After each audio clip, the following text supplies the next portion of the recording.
Comme tous les vendredis, on reprend les bonnes vieilles habitudes, le hashtag, le reportage interactif de la rédaction. Ils font partie des invisibles.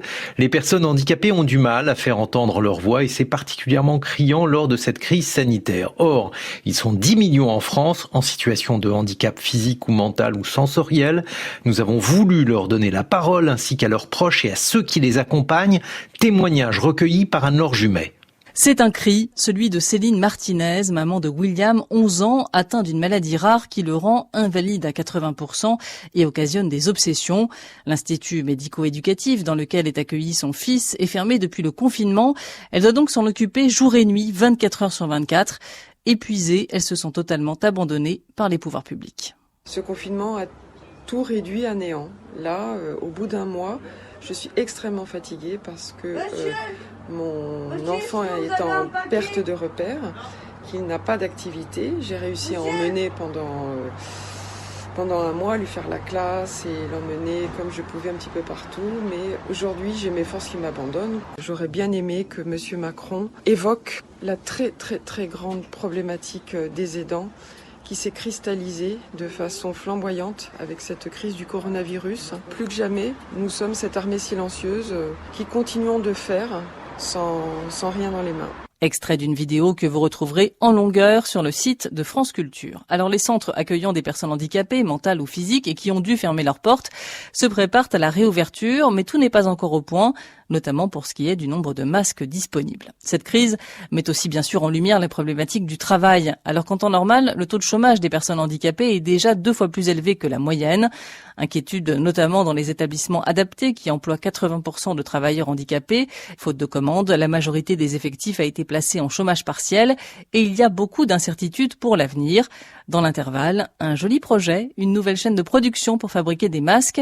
Les détails avec Farid Marouani de la mission entreprise de l'Association des paralysés de France. On avait à cœur de leur retrouver des activités pour maintenir cette espérance de se dire qu'on va traverser cette crise sans trop de dégâts, en créant une nouvelle filière, les surblouses pour les infirmières, les masques, les visières, pour pouvoir reproduire en France tout en rendant service à des personnes très éloignées de l'emploi. On l'a fait sur la base du volontariat, bien sûr.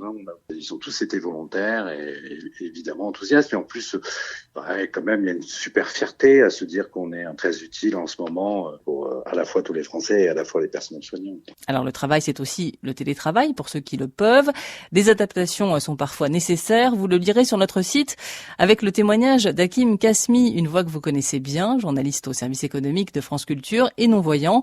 Les outils informatiques ont dû être repensés afin qu'ils puissent travailler à distance. Pour Rémi Valencia, déficient visuel qui nous a interpellés sur Facebook, le télétravail, c'est en tout cas une réelle opportunité à saisir pour des personnes en situation de handicap.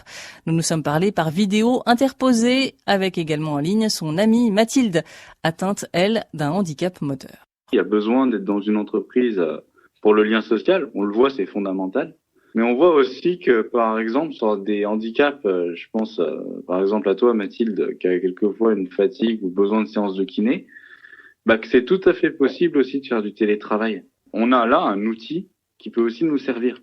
D'ailleurs, on est souvent dans la revendication, on critique beaucoup, mais là, utilisons cet outil du télétravail pour pallier justement le fait que, oui, ok, on pourra peut-être pas être en présentiel dans une entreprise tout le temps comme vous, mais pourquoi pas utiliser ça justement aussi. J'ai l'espoir quand même proche ou lointain que les entreprises s'ouvrent petit à petit aux personnes handicapées et les accueillent avec les contraintes que ça engendre. C'est pas simple, mais c'est pas impossible. Des interrogations aussi sur la manière dont va se passer le déconfinement, alors qu'Édouard Philippe n'a pas évoqué dans son discours les personnes handicapées.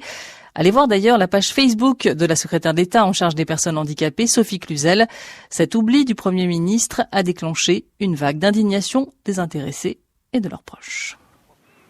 Merci beaucoup Anne-Laure Jumet pour ce hashtag.